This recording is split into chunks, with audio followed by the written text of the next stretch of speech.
बिस्मिल्लाहिर्रहमानिर्रहीम। जैसा कि स्टूडेंट्स आप सब जानते हैं, मैथ 100 और मैथ 102 की असाइनमेंट नंबर 2 आ चुकी है। ये असाइनमेंट लेक्चर नंबर 25 से 31 में से आई है। आज मैं आपके लिए इन असाइनमेंट का सलूशन लेकर हाज़िर हुआ हूँ। इसके टोटल 15 मार्क्स हैं। 5-5 मार्क्स के 3 क्वेश्चन हैं।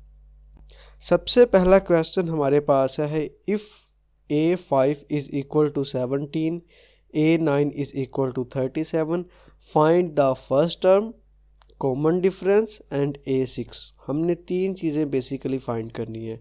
सबसे पहले फर्स्ट टर्म मतलब A1, कॉमन डिफरेंस मतलब D एंड A6, ये 3 मतलब इसकी छठी टर्म फाइंड करनी है।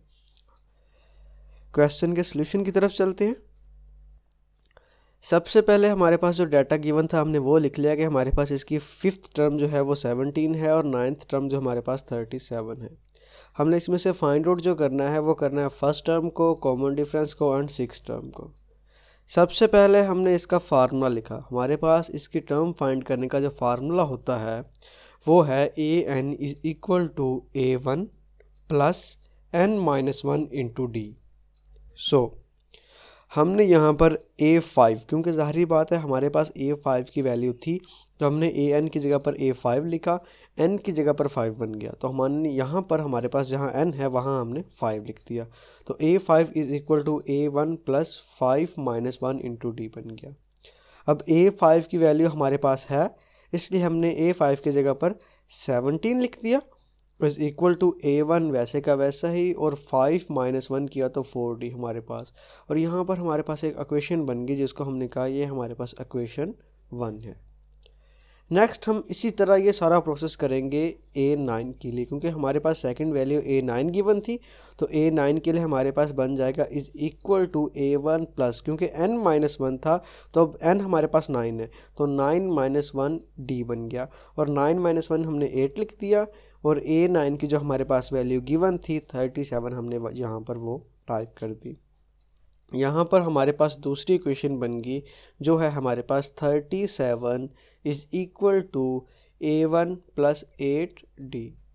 हमने क्या किया स्टूडेंट्स, सेकंड इक्वेशन में से फर्स्ट इक्वेशन को माइनस कर दिया। तो यहाँ लिख दिया मैंने सब्ट्रैक्ट इक्वेशन 1 फ्रॉम 2। अब नेक्स्ट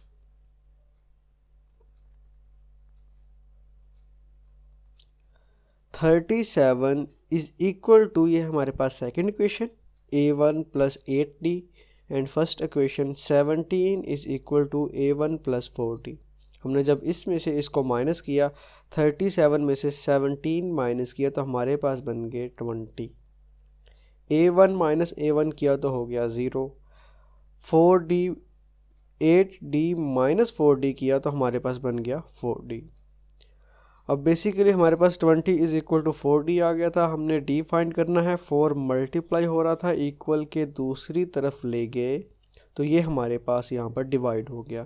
तो 20 माइनस 4 किया तो हमारे पास D की वैल्यू आ गई 5। यहाँ पर हमने सबसे पहले कॉमन डिफरेंस फाइंड कर लिया है जो कि हमारे पास था 5। नेक्स्ट हमने ये जो हमारे पास कॉमन डिफरेंस D की वैल्यू आई है ये हमने पुट कर दी इक्वेशन 1 के अंदर। आप इक्वेशन 1 में भी पुट कर सकते हैं, इक्वेशन 2 में भी पुट कर सकते हैं। मैंने यहाँ इसको इक्वेशन 1 में पुट किया। इक्वेशन 1 हमारे पास थी 17 is equal to A1 plus 4D। D की जगह पर मैंने यहाँ पर 5 लिख दिया, बाकी इक्वेशंस को कुछ नहीं कहा। हमारे पास बन गया 17 is equal to A1 plus 4 into 5। 4 और 5 का जब हमने मल्टीप्लाई किया तो हमारे पास बन गया 20।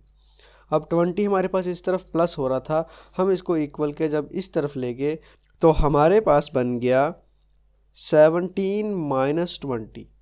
तो जब 17 में से 20 को माइनस किया तो हमारे पास A1 बन गया -1, जो कि हमारे पास हमारा सेकंड सॉल्यूशन था A1, मतलब फर्स्ट टर्म। हमारे पास इस सीक्वेंस की हमने फर्स्ट टर्म फाइंड कर ली जो कि हमारे पास है -3। अब इसका जस्ट लास्ट पार्ट रह गया है जो हमने फाइंड करना था A6।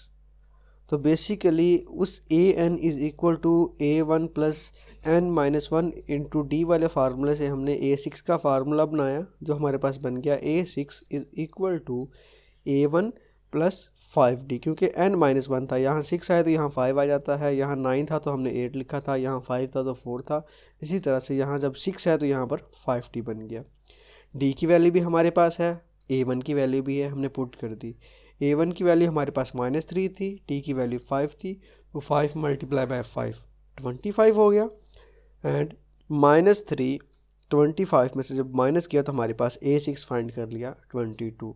तो जहाँ तक हमारा क्वेश्चन नंबर 1 कंप्लीट हो गया है, हमने 6 टर्म भी फाइंड कर ली है, जो कि हमारे पास आई है 22। जी स्टूडेंट्स, अब चलते हैं क्वेश्चन नंबर 2 की तरफ। सेकंड क्वेश्चन हमारे पास है, find the value of sine 105 degree by using the formula. अब यहाँ हमें क्वेश्चन में फार्मूला भी गिवन है कि आपने sine A plus B is equal to sine A cos B plus cos A sine B का फार्मूला यूज़ करते हुए इस क्वेश्चन को सॉल्व करना है। तो हमने वैसे ही किया, साइन 105 डिग्री लिखा, नेक्स्ट हमने साइन 105 डिग्री को मैंने ब्रैकेट्स में लिख दिया। उससे नेक्स्ट स्टेप के अंदर मैंने क्या किया, 105 को डिवाइड कर दिया 2 टर्म्स में, तो यहाँ से हमारे पास 105 बन गया 60 plus 45। Sine A plus B is equal to sine A cos B plus cos A sine B, जो कि हमारे पास इसका फार्मूला क्वेश्चन में भी गिवन था, हमने वो यहाँ पर राइट किया। नेक्स्ट हम इस फार्मूले में वैल्यूज़ पुट करने लगे हैं। अब देखो, अगर हमारे पास ये इस टर्म में ये वाली जो हमारे पास है इक्वेशन इस फॉर्मेट में है, हमने क्या किया, जहाँ पर हमारे पास था साइन ए, वहाँ हमारे पास ए की जगह पर 60 और बी की जगह पर हम 45 लिखते जाएंगे।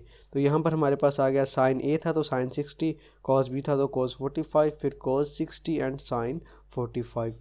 हमने इसी फार्मूले के तहत इसमें वैल्यूज़ पुट कर दी।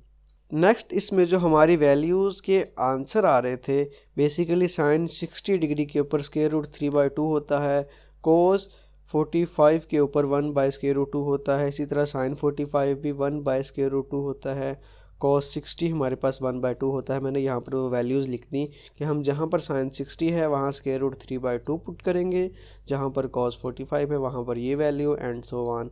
तो हमने फिर क्या किया, इन वैल्यूज़ की जगह पर उसकी जो वैल्यू बनती थी वो हमने यहाँ पर रिप्लेस कर दी। हमारे पास साइन 60 की जगह पर आ गया स्क्वायर रूट 3/2, कॉस 45 की जगह पर आ गया 1/√2, आगे प्लस का साइन था तो प्लस। नेक्स्ट हमारे पास था कॉस 60, तो हमने कॉस 60 की जगह पर लिख दिया 1/2, साइन 45 की जगह पर हमारे पास आ गया 1/√2। इस तरह से हमने इसका जब एलसीएम लिया तो हमारे पास एलसीएम आ गया 2 × स्क्वायर रूट 2, ठीक है। और ऊपर हमारे पास जब हमने स्क्वायर रूट 3 को 1 से मल्टीप्लाई किया तो हमारे पास स्क्वायर रूट 3 बन गया। नेक्स्ट प्लस का साइन, 1 को 1 से मल्टीप्लाई किया तो 1 बन गया। तो जी स्टूडेंट्स, यहाँ तक हमने अपना क्वेश्चन नंबर 2 भी सॉल्व कर लिया है, ये उसका हमारा आंसर आ गया। अब थर्ड क्वेश्चन हमारे पास बेसिकली प्रूफ था। हमने प्रूव करना है कि sine theta plus π/2 plus cos theta plus π/3 ये हमारे पास इक्वल होता है कॉस थीटा के। आंसर हमने यहाँ पर लिखा, फर्स्ट सबसे पहले हमने डायरेक्ट मैंने लेफ़्ट हैंड साइड ले ली, तो हमारे पास इसकी लेफ़्ट हैंड साइड ये वाली थी, sine theta plus π/6 plus cos theta plus π/3।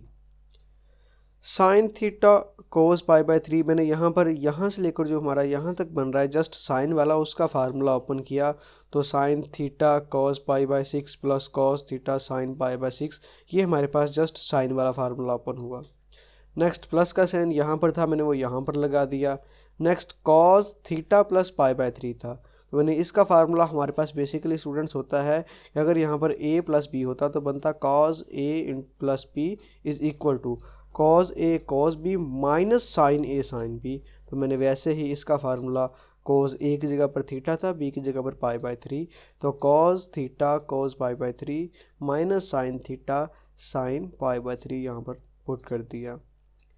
Next हमने क्या किया, इसको सिंप्लीफाई किया, क्योंकि कॉस π/6 की वैल्यू स्क्वायर रूट 3/2 होती है, साइन π/6 की वैल्यू हमारे पास 1/2 होती है, कॉस पाई बाई 3 की वैल्यू 1/2, साइन पाई बाई 3 की वैल्यू √3/2 होती है। हमने सब की वैल्यूज़ लिखी। नेक्स्ट स्टेप के अंदर हमने इसको इन ब्रैकेट्स को, जो हमारे पास प्लस के ये बाहर ब्रैकेट हमने बड़ी लगाई थी, इनको रिमूव कर दिया और साइन वाले को साइन वाले के साथ और कोस वाले को कोस वाले के साथ लिख दिया। तो देखिएगा साइन माइनस साइन, ये पूरी की पूरी वैल्यू इस पूरी की पूरी वैल्यू से ज़ीरो हो रही थी, क्योंकि ये पूरी वैल्यू माइनस हो रही है, दैट्स वाई ये पूरी टर्म ज़ीरो हो गई। हमारे पास जस्ट ये दो टर्म्स रह गई।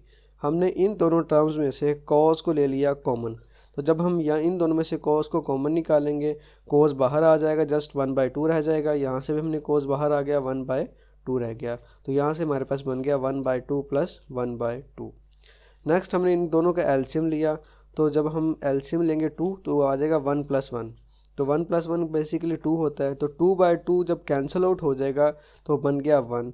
1 को जब cos थीटा से मल्टीप्लाई करवाया गया तो हमारे पास इसकी cos थीटा आंसर आ गया, जो कि हमारे पास इसकी राइट हैंड साइड है।